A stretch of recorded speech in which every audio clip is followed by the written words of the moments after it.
Hello guys, today I will talk to you about this 2017 Porsche Boxster S, and this is a 718 Boxster S. As you know, there's like the Boxster, the S, and probably the Turbo S or the GTS. So this is the higher trim of the Boxster 718 lineup. This has this is actually a Turo rental, courtesy of my wife for my birthday, so that's great. And you can see the owner has a custom license plate.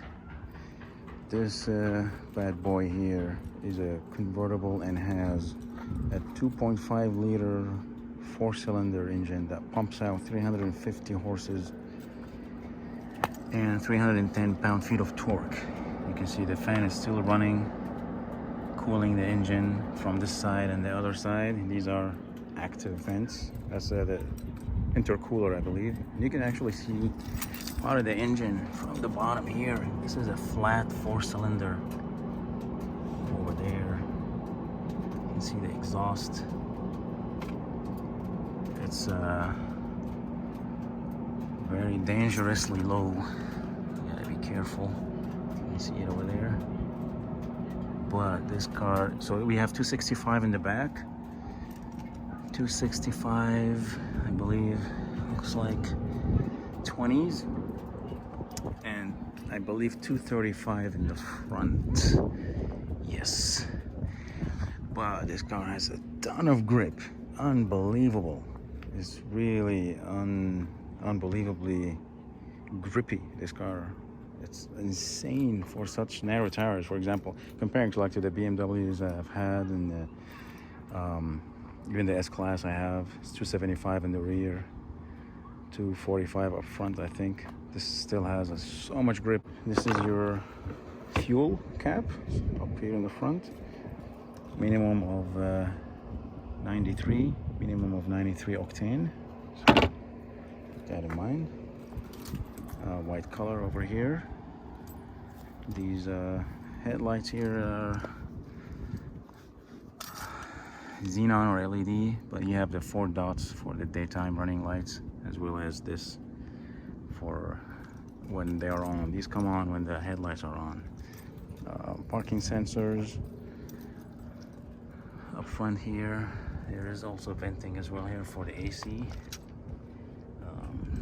and a bunch of other stuff for the engine. It's really high tech for the 4-cylinder to pump out this much power. Let's check out we call it the frunk. There's decent space up here. You can see it's good for probably 2 carry-ons and a tiny duffel bag up top. You have the washer fluid up here, and that's probably the brake fluid, maybe.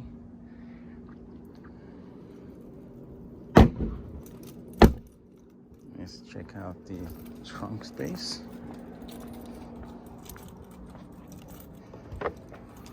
Alright, so for obviously you don't see the engine.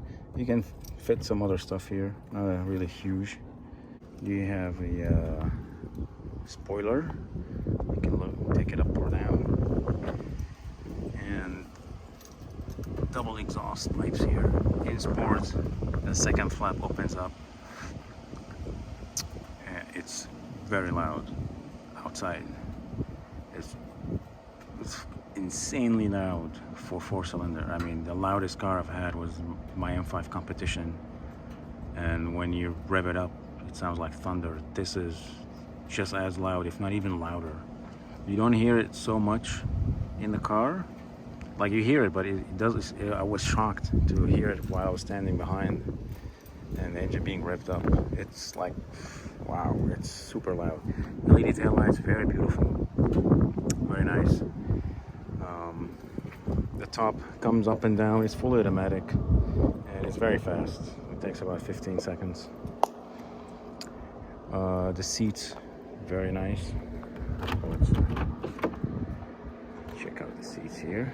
You can see lumbar support, thigh support here, all electric, lots of adjustments, but the seats are very comfortable, very high quality. I believe you can, for what it's worth, yeah, not much, but you can see it's basically all the way back. But overall, very comfortable, and the car sits very low. So even like a 3 Series, they would be looking down on you. It's very, very low. And the seat is, and here's the ground, and here's the seat. It's not so much higher. It's really incredible. Cup holders here. Typical Porsche or German cars generally, they don't really make the best cup holders. The vents are good. Obviously, it's very hot here in Texas, and been driving it with the top down and the AC blowing cold. It's fine. If you close the windows, you can actually feel the air. Let's look at the inside here. So one strange quirk, or I don't know it's exactly the correct term. The center console, I don't know if you can see it or not, but it's actually angled away from the driver, surprisingly. So this is like head on with it, but this is like looking straight at it. So usually like they tilt it towards the driver, but this one is actually tilted away from the driver. I don't know what the purpose is, but nonetheless, found that interesting. PDK here, sport button, buttons to operate the top up and down. That's for the spoiler, put it up or down. Engine automatic shut off, traction control, locks, unlock, hazard, you know. So another interesting quirk here. So for example, you don't really see the passenger buttons, the heat, seating and cooling, seat heating and cooling, and you don't see these buttons here for the climate control, air direction. So it's sort of like you have to move forward or look around it or something. It's a little distracting, but nonetheless, it's sitting behind. There's the climate control screen here, I believe. You have the auto here, temperature for the passenger, temperature for driver, AC, max AC, and some buttons for the media. There's no Apple CarPlay here, or CarPlay in general, Android or Apple. And you have, it's a Bose sound system. Sounds decent, a little bit on the bright side, but it sounds decent for such a little car. Here in the steering wheel, you can control the view here of the screen, which once I turn on the car, it will show. This car has 30,000 miles. It feels like it's got a little more. Like it feels like it's got like 50,000 miles. Maybe probably because of the tour rental. People beat up on the car. Window controls here and the mirrors, etc. Memory seats. And this will allow you to store the seat position to the specific key you have. So once you approach the car, unlock the car with that specific key, it'll automatically put the seat position, steering wheel, mirrors, etc. to the position you want. That's the volume control here, phone operations, whatever.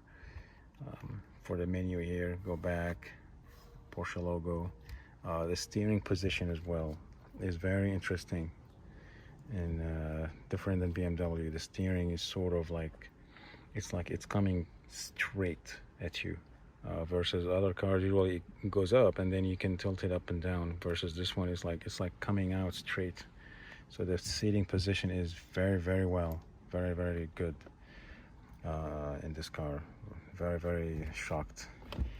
Saying a lot of very here, but here, let's go ahead and turn it on. That's not the key, but that's the knob that you can use to turn the car on. So let me see if I turn this on. It should. That's the first tick, I believe. And you can see this is the most important view you need. This will show you, you know, other views, but this one here, it'll show you the PSI of the boost, coolant temperature, and oil temperature, and then the oil pressure as well. So there you go. You see the oil pressure building up.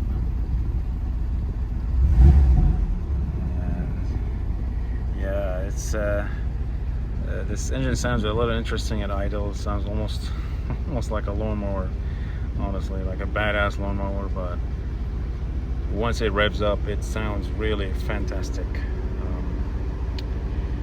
Anyways, that's this car is in a nutshell. The transmission, double clutch, very fast shifting. You can see the temperature here in the fan. For the climate control, and yeah, it's you can't really fit a bottle here. It's very tight, and your only storage is this console here. It's very small, so you can't really put stuff here. There's a place to put a phone or something. Everything has to go here on this center console. Definitely a minimalistic car. Not everybody's cup of tea, but yeah, it's a purpose-built for sure. Now we'll check out the driving part. Let's go ahead and operate the top here very quickly.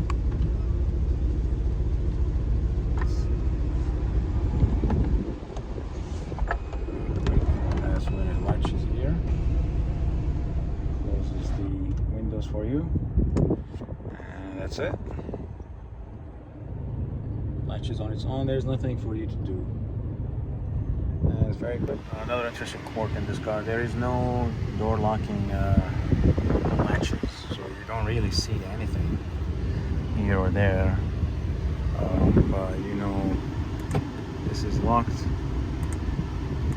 this is unlocked. You only hear a tick somewhere in the door, but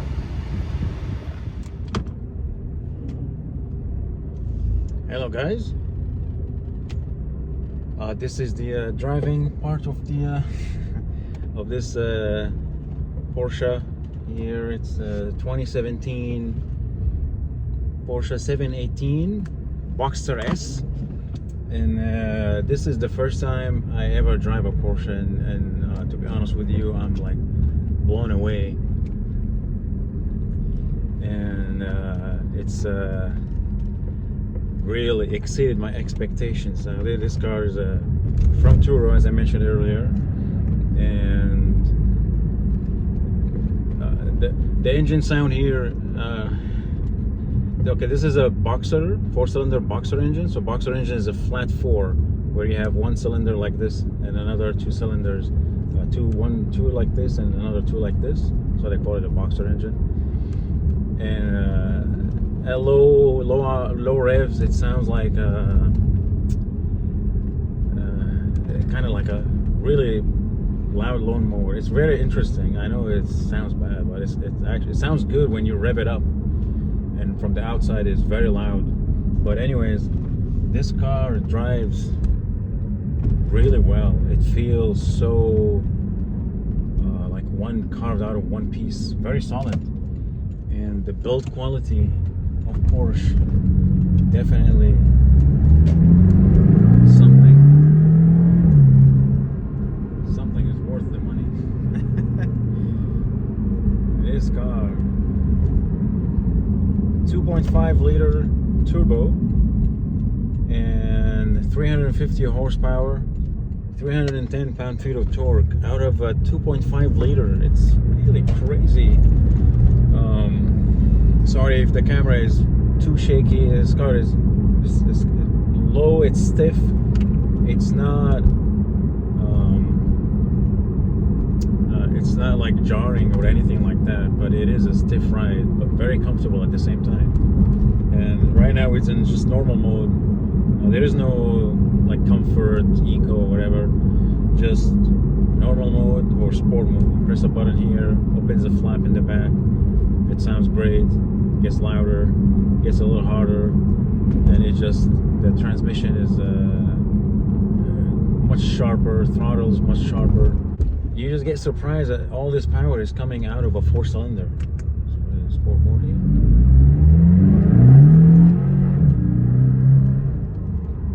Yeah, the traction control goes on. This car spins tires like nothing in first gear, and probably if you turn off the traction control, it'll spin them in second gear as well. Very, very, very surprising car. The performance of these machines is really mind-boggling. I always heard about Porsche and 911 and Carrera and all that stuff, but never really got a chance to try any one of them. And this 718, the Boxster, you know, it's got a stigma that it's a poor man's 911 or something. I don't really know how exactly this came about, but I don't think it's a poor man's 911. The car feels great. The materials are fantastic. The build quality is it's impeccable. Everything is solid. So you know, this is a Toro car, and everybody beats up on it. That's what you expect when you rent your car out on Toro. But it's solid. It's just feels really good. The drive, feedback, communication. The steering wheel, actually, I mean, you know, how BMW lost this driver machine bond communication in their newer models, but this car, it just feels fantastic. The steering wheel is very communicative on the road. You can feel the rear tire through the seat here, and man, very refreshing. I mean, I don't understand why BMW and even Mercedes like sort of dropped the ball on this kind of stuff. Like, this is what makes a car. It talks to you, you feel it, you drive it, you feel like you're driving something, and just not just turning a steering wheel and getting from point A to point B in a BMW badge or whatever. This really feels fantastic. Miles per gallon. So technically I'm getting consumption here is 16.7 miles per gallon, and that's with my foot in it constantly. But I think in normal driving, this really gets really good gas mileage, surprisingly. I have no doubt.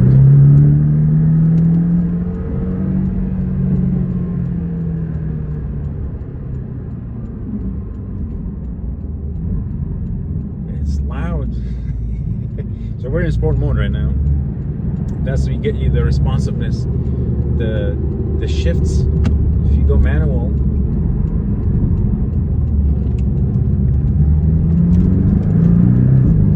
that's so quick. Oh my god, it's like lightning fast. My F10M5 also has a double clutch transmission, but it's not as fast as this one. It's instant. So now fourth gear, third, second, and it revs up to like 7,200 RPM. Second gear, 50 miles per hour. It's still 5,500 RPM.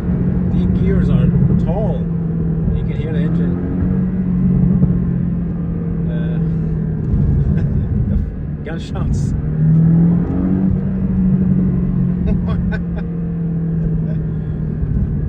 Unbelievable, this car. Come on.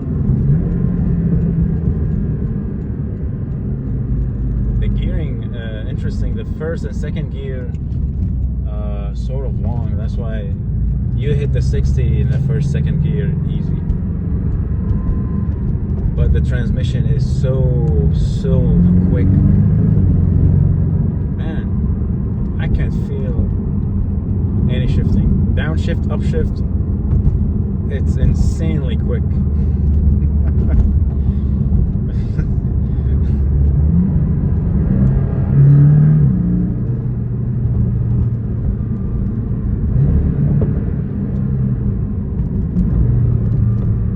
Oh my god.